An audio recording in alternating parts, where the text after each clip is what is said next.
say in entitling the last recording personhood, notice the word has son, S-O-N, in the English. I was going to change it to S-double-N, but I've left it as S-O-N to emphasize personhood is sonship. I don't mean this in a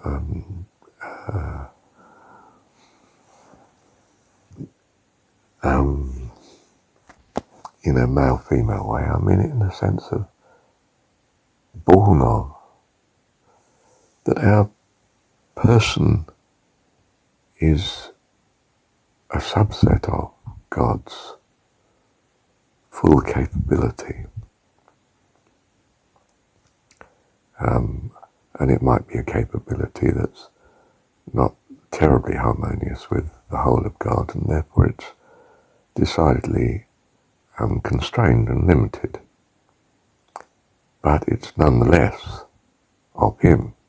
It's of that vast corpus of possible thoughts that He can have access to. And our particular persona, our particular personhood, is that selection of such thoughts, values that result in goals and activity and calls on other thoughts.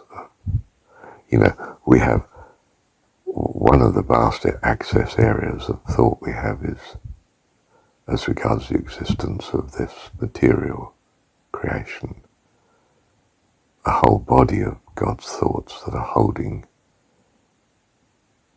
what we see as the material universe. And being alive gives us here access to that body of thoughts. So we enjoy the universe, our little bit of it, the house and the street we live in, the place we go to work and the shop and so forth. We have access to that set of thoughts.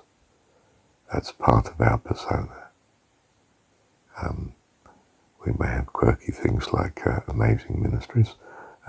We might have very much lack of such. We live a very mundane, ordinary, humdrum life, in some sense, relative to other lives that we see around, that are part of our thought access. And our persona then is not simply a selection of thoughts relative to us, but includes vast overlaps that you also have. For instance, you and I both share the access to thoughts on the phenomenal material universe, how we might live in the same neighborhood, go to the same place, shop in the same place.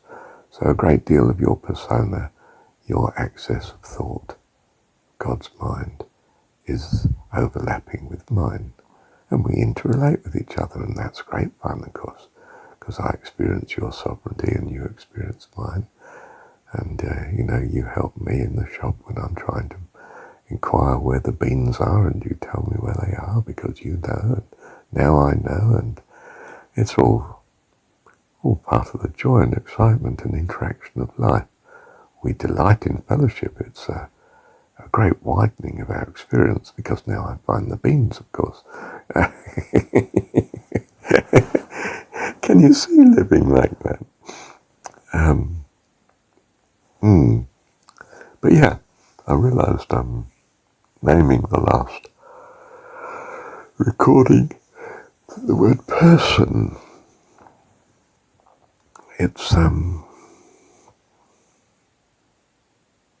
for sonship, as per son, born of. Your son is a little version of you. Your daughter is she's pretty like mum. She's got mum's eyes, hasn't she? Wow, look at that. Isn't that sweet?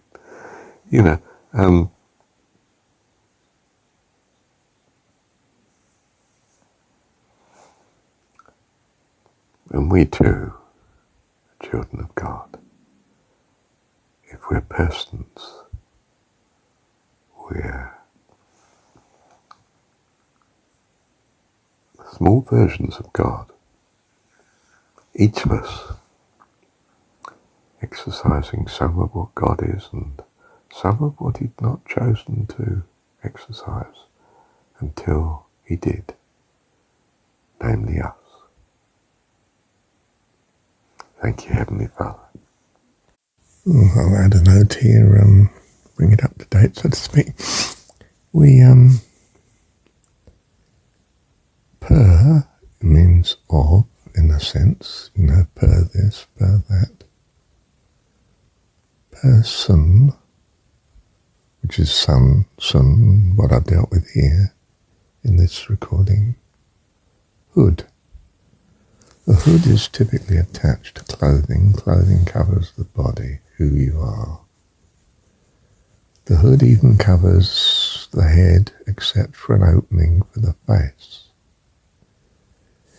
It allows you as you are to interact with the world in a very limited, if you like, contact area. The rest is covered by clothing. You are presenting, therefore, a persona, largely from the face, is what's actually being used to reveal yourself to the world. Only that part. Personhood. In other words, that part that I'm the persona, as understood by the Greeks, the mask. Now that's interesting now, because we're saying that the face may appear to be me, but it could be a presented mask. What I really am is the whole of the body, you see? Your personhood then is the clothing and the rest of the clothing attached to it, the rest of the body is clothing that hides and is your interface with the world, very blank, very limited, very private. It's saying that most of me is not revealed by any means. Only the face, and I control how I present the face. I might be smiling at you. I might be frowning at you. I might be speaking words to you and it comes out through the mouth. Any sounds from the rest of the body are frowned upon. We don't do that in public. Is it that in some sense our openness might be really troublesome in society, so we wear clothes? We hide who we are. And we present on a very narrow front that we can control very easily. And we negotiate and we interact on this front. We restrict, therefore, access to a part of God's mind that we take to be private, beneath the clothes. What you know of me is regulated by the face, the words that come out of the mouth, the expression on the face, where the eyes are, how the eyes are looking, how the mouth is formed. Is it smiling or is it tight-lipped, for instance?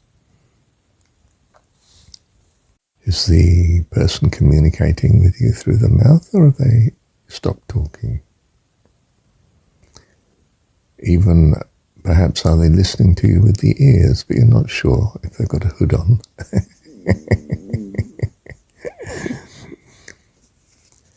Perhaps we don't need to wear a hat or a hood.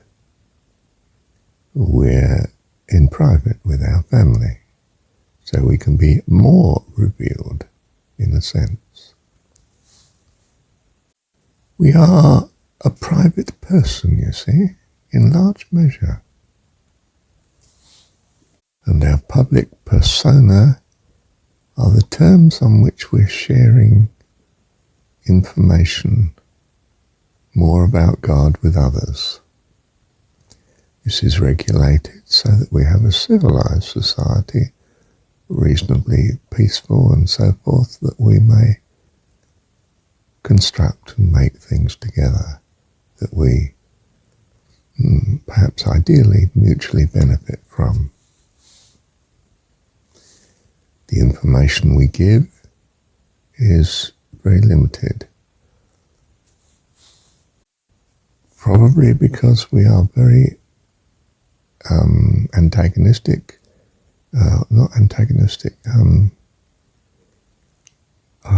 inconsistent with each other if we reveal all. You know, if you like, I want this cake and you want this cake. I want you to do something, you want yourself to be doing something else, and you want me to be doing something I don't wish to do. So we constrain our influence and our knowledge on each other, of each other. We are dressed. We are a civilized society. And civilization enables us to have certain advantages of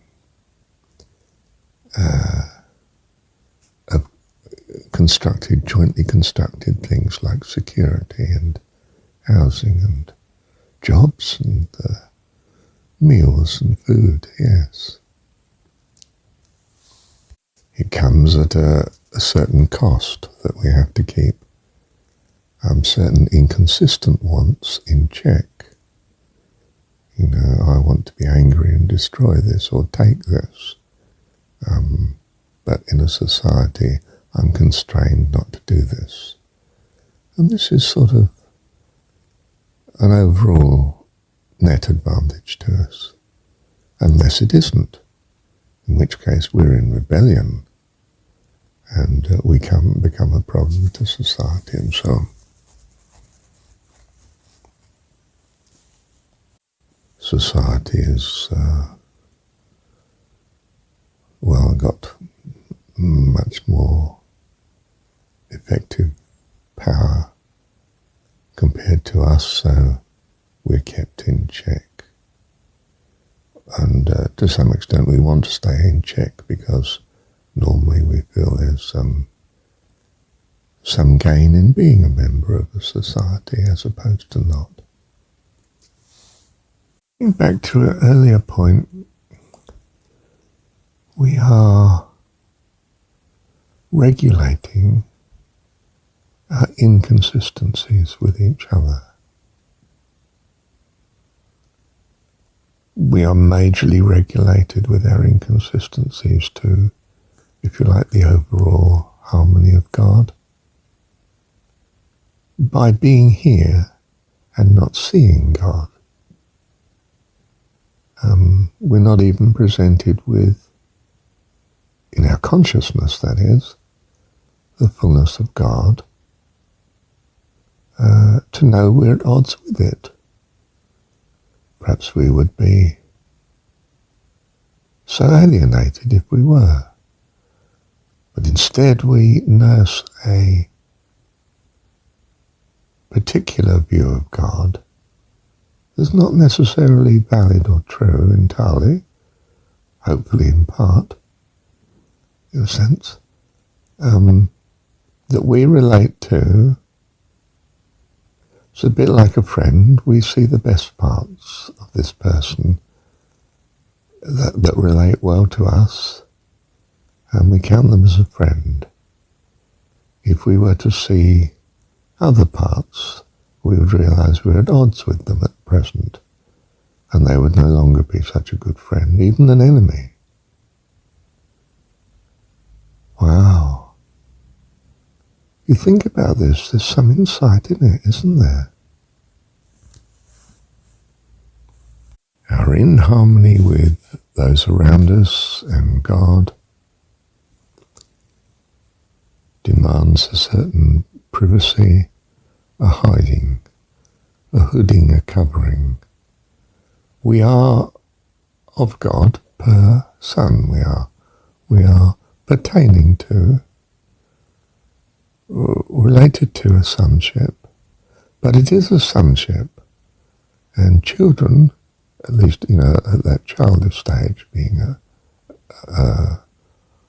born of, are not entirely in harmony with the parent at all. I'm crying my eyes out at the minute because I want so-and-so, or I'm tired and exhausted.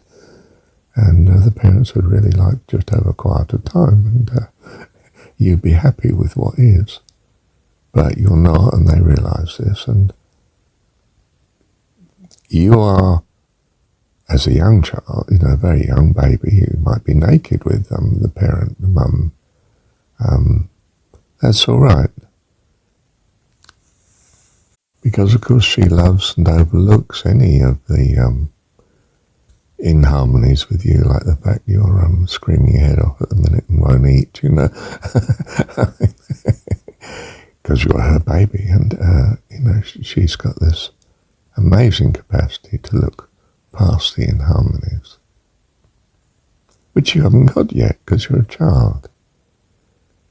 You're pertaining to, you see, we think of sonship as its good side, but you're pertaining to your incompleteness at the minute.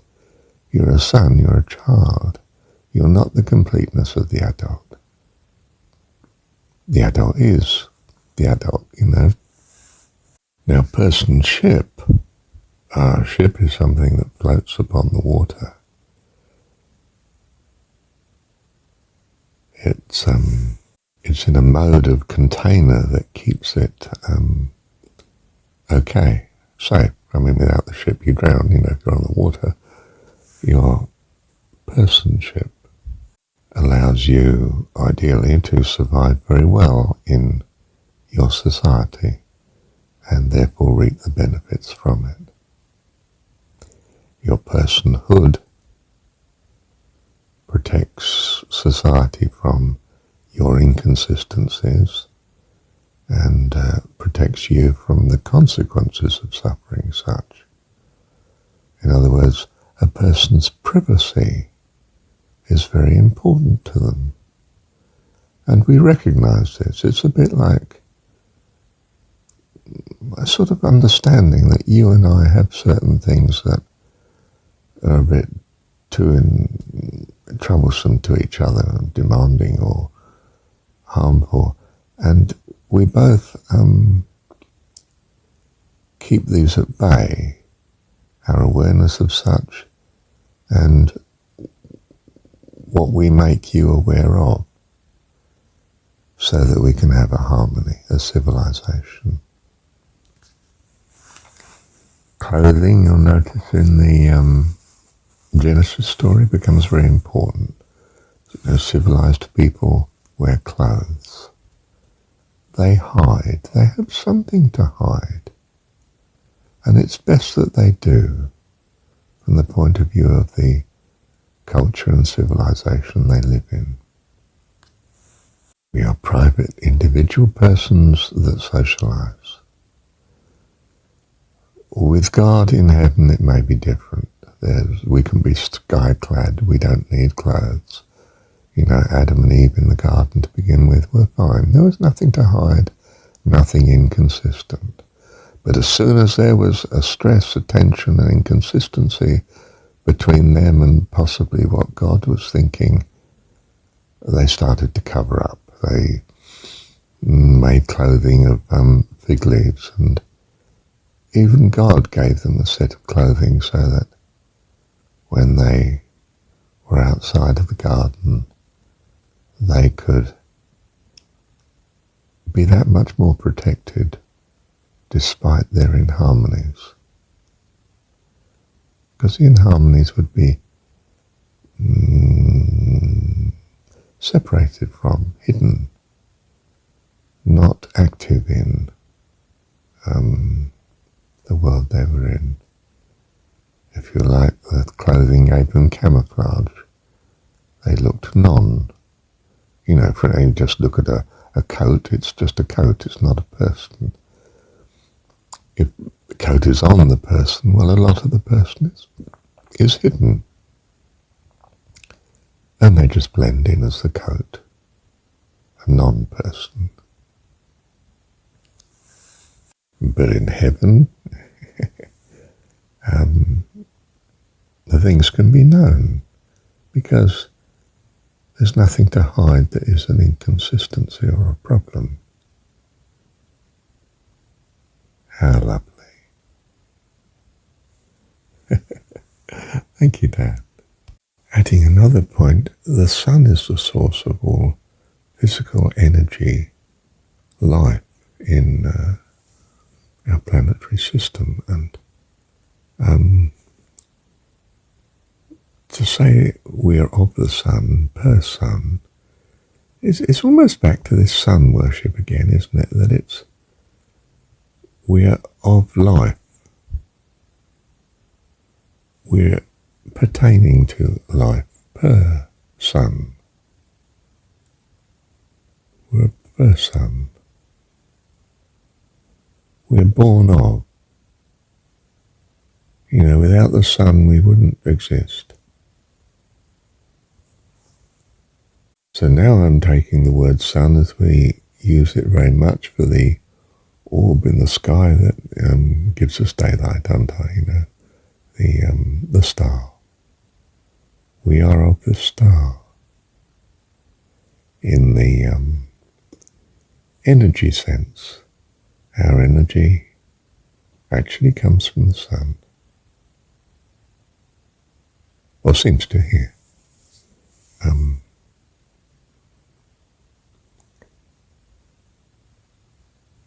Maybe that this is an illusion. That's the one we really have sensitivity to, the sun. The energy that we in fact get, even from the sun, if you like, is ultimately actually from God, because everything's from God. So we shouldn't worship the apparent source, namely the sun. We should worship our Heavenly Father, who holds such object in existence in his mind. We should be worshipping God. In other words, not as God may appear, but as he truly is beyond it. The source of all being is the one we should be worshipping. Because it's the source that counts, isn't it? When I say you're a person, I mean you are of this source. Ah, how lovely. You are born of the true source. In primitive terms, I may have seen you as being born of the sun, the star, our star. And that was a great step forward in a sense, to realize that I had a dependence on this energy entirely. Without the sun, there seemed to be no life at all. Without the star, the sky, close. On the other hand, too close and you get burnt up, don't you? So, have to keep a distance. And we do keep a distance, both physically, planetary, compared to the sun, and consciousness-wise. We keep a tremendous distance from God in the sense that our consciousness can be not of him for whole lifetimes, almost. How amazing. We are allowed our personship. We have a personhood that it might be accomplished. It allows us our individuality, that much of which is an individuality that would be at odds with the wonderfulness of God. He allows this personhood and personship that we might have time. We use time to change, to mature, to become harmonious and beautiful with him. And then we can shed this personhood and this personship in the freedom of a very lovely environment where it's not needed. We can be ourselves in fullness and harmony with God, but we're no longer a problem or an inharmony. If you like, we can set our clothes aside. They were very nice, but not as lovely as your beloved is, just as she is. And so often the man sort of says, well, yes, it's a lovely dress, but honestly, it's nothing like as lovely as you, darling. Right, enough of this, Marshall. Thank you, Dad. Thank you, Father, that you love us and that you nurse us through childhood here in this universe, that we might become an eternal harmony with you. Just thank you, Dad.